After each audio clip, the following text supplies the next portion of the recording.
Move that this Council, 1, accept that there are biologically 2 sexes and, in reflection, 2 genders. 2, acknowledges that 2 genders have been accepted common knowledge for most of history.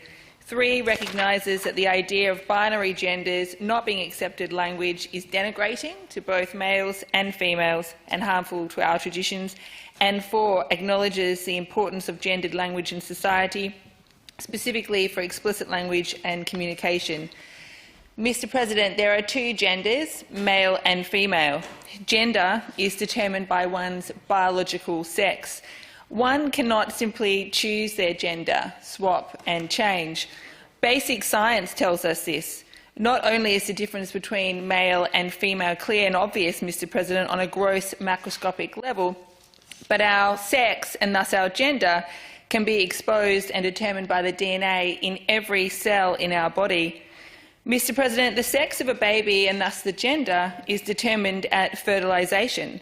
The event is then recorded in every cell in our bodies as it is reviewed through cellular division. This basic biological truth has become a statement one must be too afraid to make. This is ridiculous.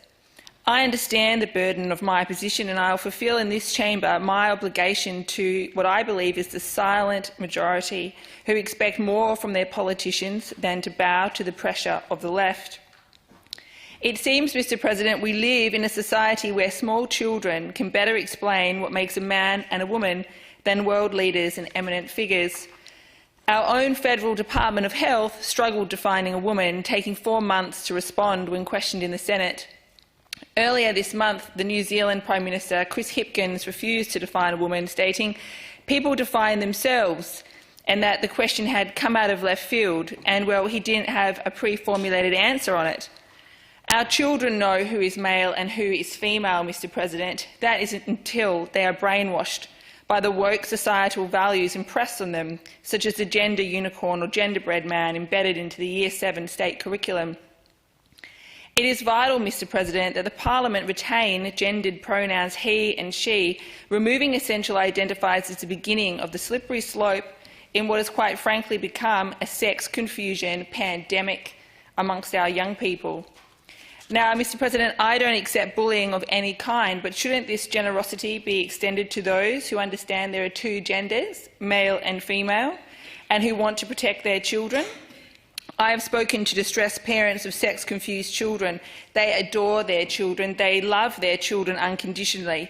But they speak in detail of bullying and harassment in the workplace and school environment for their attempts to do everything right and protective. Adopting the minority ideology and enforcing it on the majority is not right. The 2021 census allowed for the first time to use a third option in the gender category.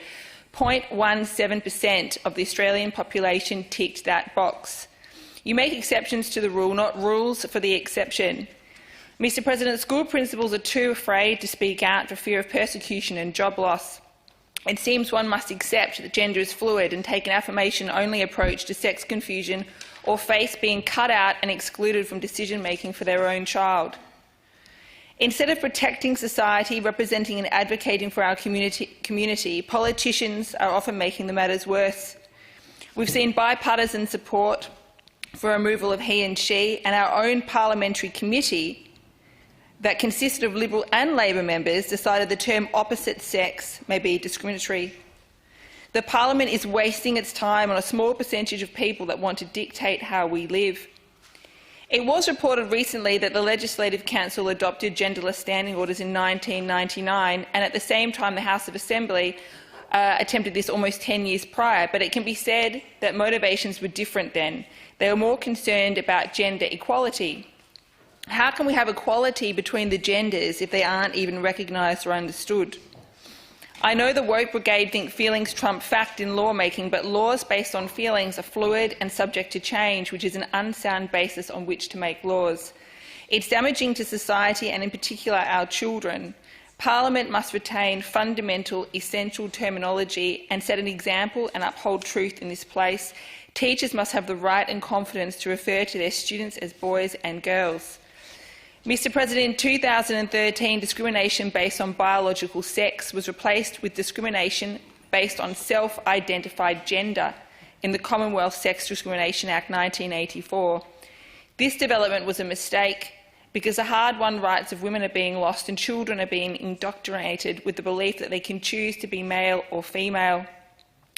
Tonje Javon, a filmmaker in Norway, now faces up to 3 years in prison for saying that transgender men cannot be lesbian. This is a dangerous precedent to set as punishment for stating the absolute fact. In America, the governor of Florida is before the United States District Court because he supports sex being defined according to biology, on the basis the physical characteristics of men and women are enduring, stable and objective. I agree. I stand alone in this chamber today, but I know others here feel the same.